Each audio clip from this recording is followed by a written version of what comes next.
Hey folks, it's Nate. It's time I got back to the drawing board, and tonight we're going to do something a little bit different. As you can see here, I have 3 of the 4 Allegiance Arts books that came out a couple of weeks ago. Last week? Yeah, I guess it was just last week.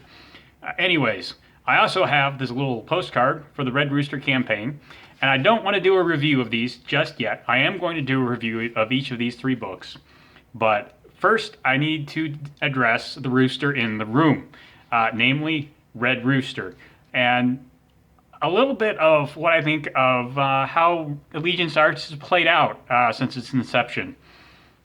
I'm on the record on this channel saying that I actually really support the Brightwiser's move to assemble Allegiance Arts as a company, as a brand. I think it's really important to have that kind of stable house guidance, house style direction for a company, and of course having a distribution network set up.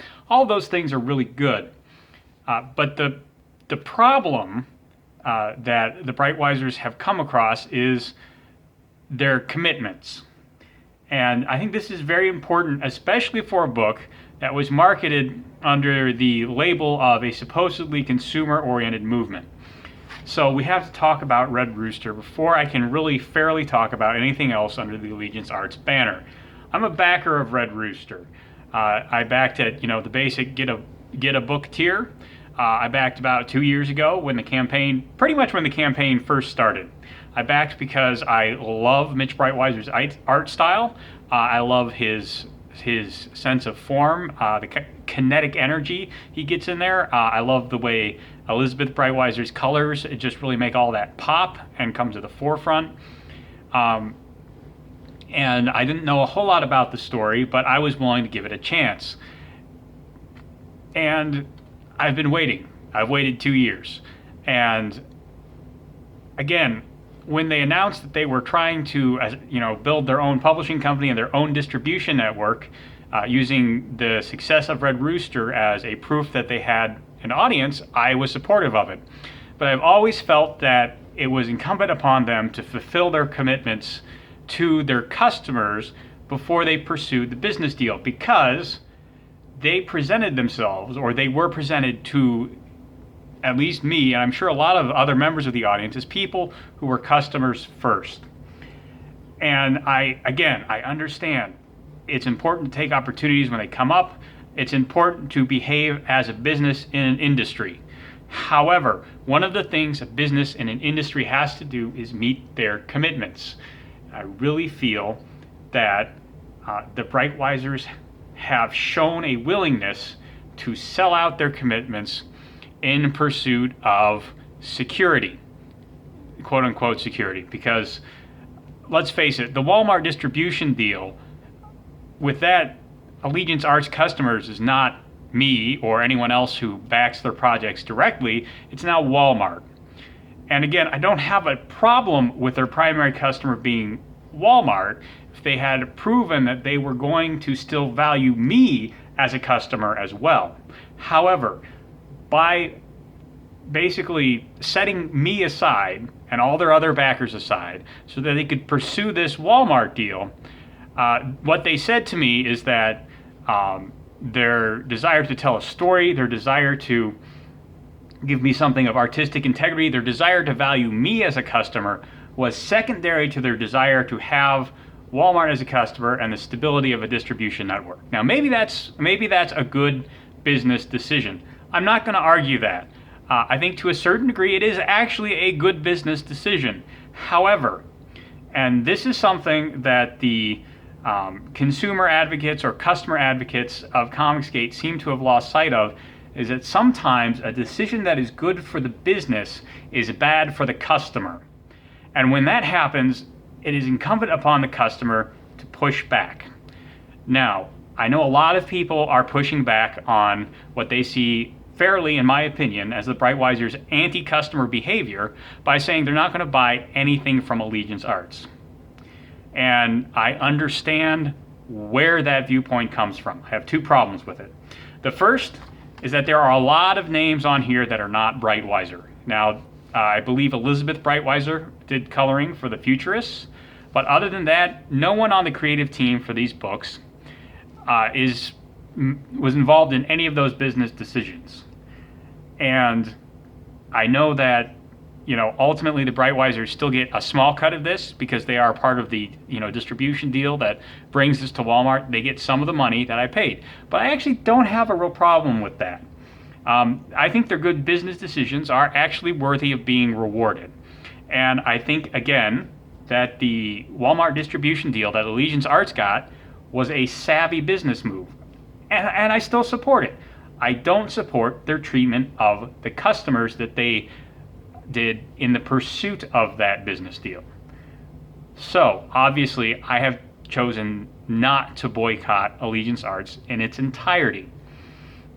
There are a number of reasons for that, beyond just wanting to support the artists. I support art in general, and I am personally a fan of both Kelsey Shannon and Blake Northcott. I believe they do have their customers in mind.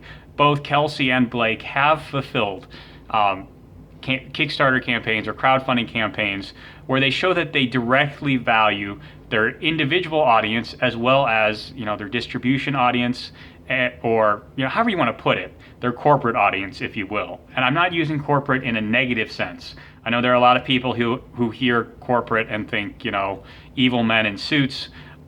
I think that's a dumb stereotype. Corporate can be anything from a little two-man business all the way up to multinationals. When I say corporate, I just mean a bunch of people working together, okay? So I think that, it's important to have individual customers. It's important to have corporate customers. But you need to show you respect them equally, especially in a very personal business like comics.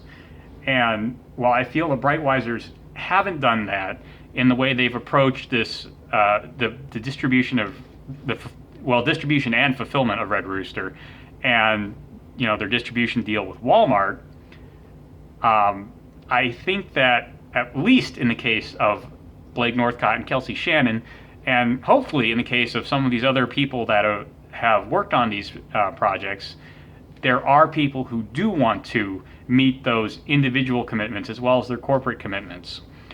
And I wanted to support them. The second reason is, I believe in second chances. I would like to see the Breitweisers make up for this. I don't know exactly what it's going to take for them to, heal this breach of trust, which is a significant breach of trust. But I want to give them the opportunity, so I'd rather not abandon what they're doing entirely. So what I've decided to do is I am not going to purchase or review Red Rooster. Even when I get the copy that I backed in the Kickstarter, I am not going to review it on this channel. I don't intend to read it. Until I see some sign that the Breitweisers are attempting to make amends to their individual customers and for the failure to honor their commitments to us, it is my intention not to be in any way involved in commentary on Red Rooster from this point going forward.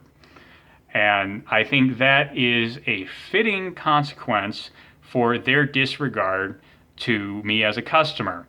If they are not going to value me as a customer, I'm not going to value their work as a product.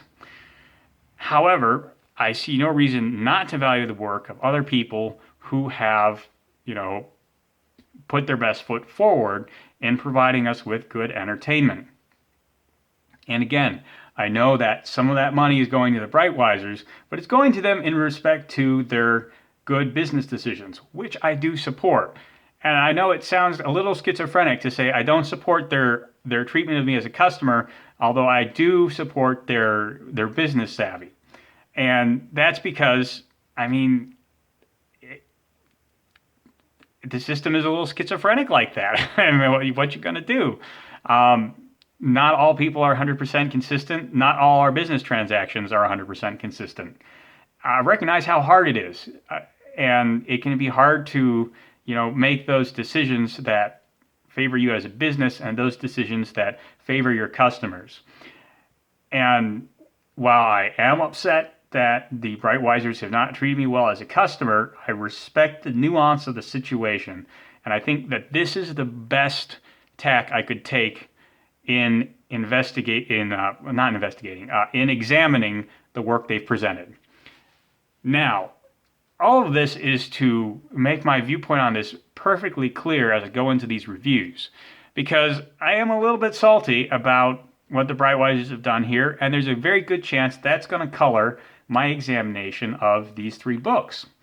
And it's only fair for me to make that bias plain to my audience and let them take it into account as they hear the reviews of these products. So I will be referencing this video in each of the 3 reviews that I do for these 3 books. And hopefully that will give you enough perspective to properly flavor my evaluations of these books. Anyway, that's all I've got for you today. I hope you enjoyed it. Now, if you did, there's a like button and subscribe button down below. You can use them as you see fit, and I'll talk to you later.